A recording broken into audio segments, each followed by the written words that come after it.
What's up mga amigo? Kamuting Life on your screen na naman again. And for today's video mga amigo, napalitan na natin yung ating gulong na stock, which is yung IRC. And ito yung pinalit nating brand, yung Beast Flash. Alright.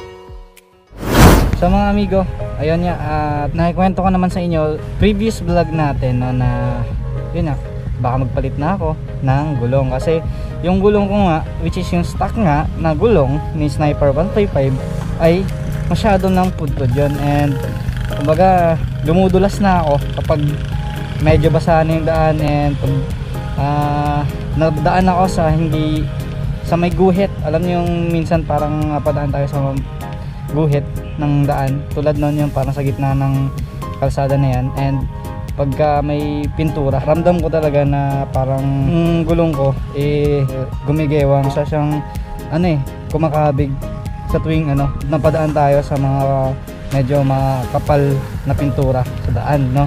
And yun nga, ito nga yung pinalit ko, yung Beast tire, kasi ang daming nag-recommend din naman sa akin neto na ito daw yung ipalit ko kasi subok nga nila. Ito rin pala yung in-endorse ni Congressman Busita, no? At ayun nga, based nga sa mga reviews and feedback ng iba, no, regarding sa gulong na to, ay satisfied sila doon, and kaya ayun na, na-encourage na rin akong itong ipalit sa stock ko. And pinagpilihan ko kasi mid-seller, which is sinabi ko rin sa inyo before, no, na parang yun yung ipapalit ko sana, kaso yun nga, mahirap siya hanapin ngayon sa mga nagtitinda ng tires. And ito talaga yung makikita natin sa nakadalasan na makikita natin, I mean mga nagtitinda ng gulong. Ang size pala na ito na pinalit natin, 130 by 130/70 by 17, no. Ang stock kasi na ito mga amigo ng Sniper 155 is 120. So nagdagdag ako, which is ginawa ko nga ng 130 na, dahil nga yung sa sprocket din naman natin hindi rin naman siya stock, which is 1448 na yung pinalit natin, and yung stock kasi niyan is 1446. So parang combination lang din, no? Kung compare natin sa stock, no, lang din sila, same lang din sila.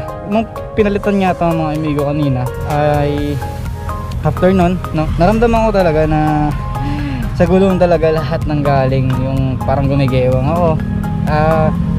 Pero yung sa sa ball race ko, palitin na talaga siya. Sa Moto Doctor kasi kanina, ang pinagawa ko lang dito sa fork niya.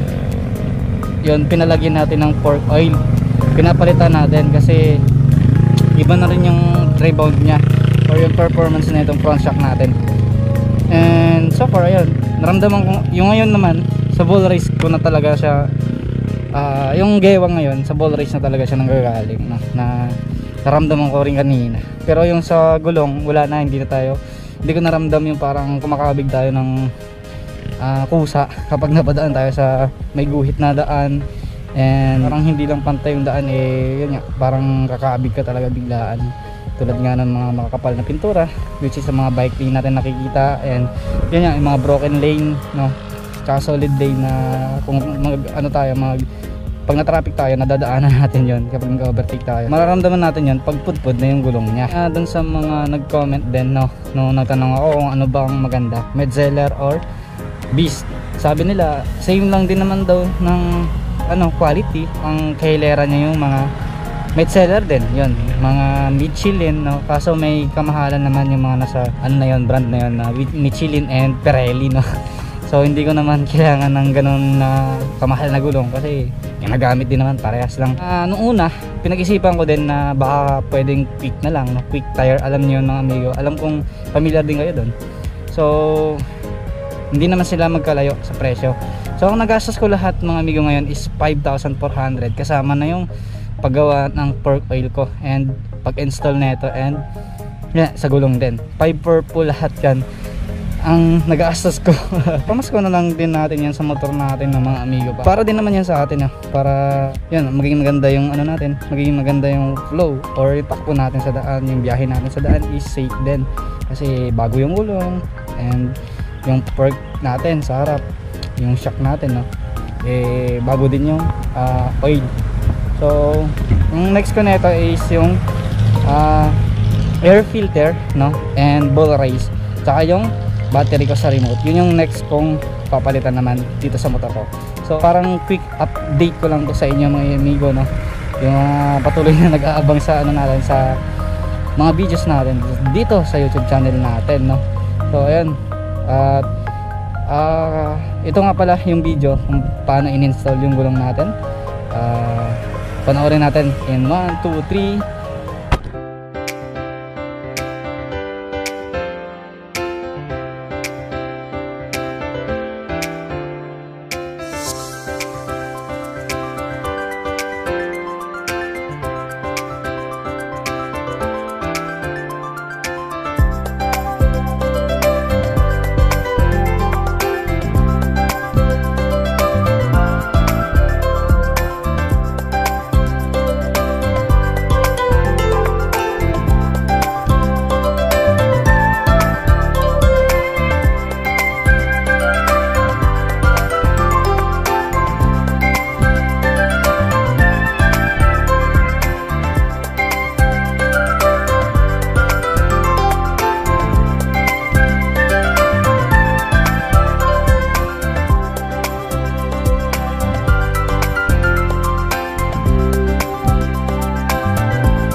Ayun, so ayun mga amigo, kung napanood nyo naman, ganun ka basic lang kapag ka mayroong malapit ng vulcanizing shop na kung saan kompleto, no? Kumbaga hindi yung di sungkit na ano, ewan ko anong tawag doon, ha. Yung mga vulcanizing kasi na parang kinakalikot pa nila bago mapalitan ng gulong, no? Pero doon kasi naka-machine na siya, no? And hindi masisira yung ano natin, yung mags natin, no?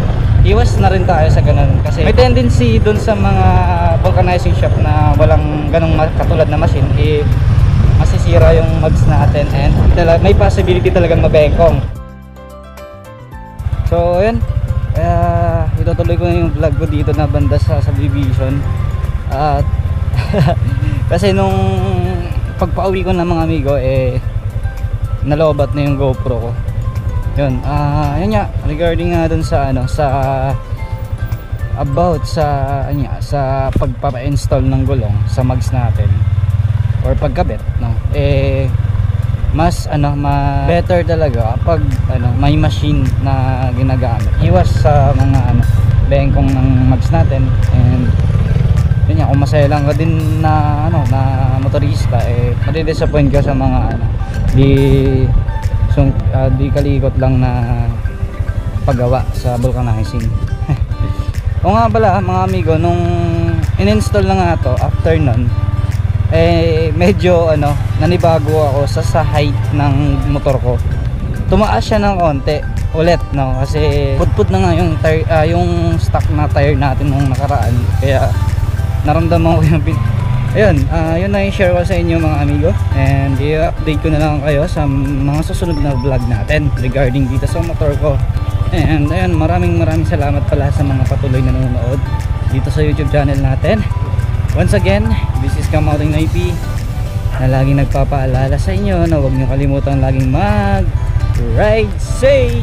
Peace out. Tabagi. I'm digging through the glove box. I thought I had a map in here. The driver's door doesn't lock.